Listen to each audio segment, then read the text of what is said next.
Welcome back to A Minute with Chelsea. It's pumpkin spice latte time.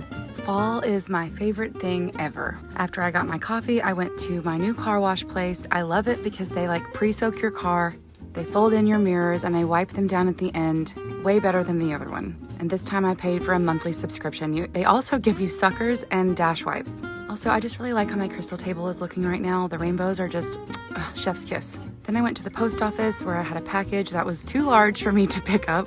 And then I drove home and found the air conditioner people replacing my air conditioner. Now I'm $5,000 in debt, but my house is not hot. Look at all this amazing stuff I got in this package. I have enough popcorn to last me until next year, or maybe longer.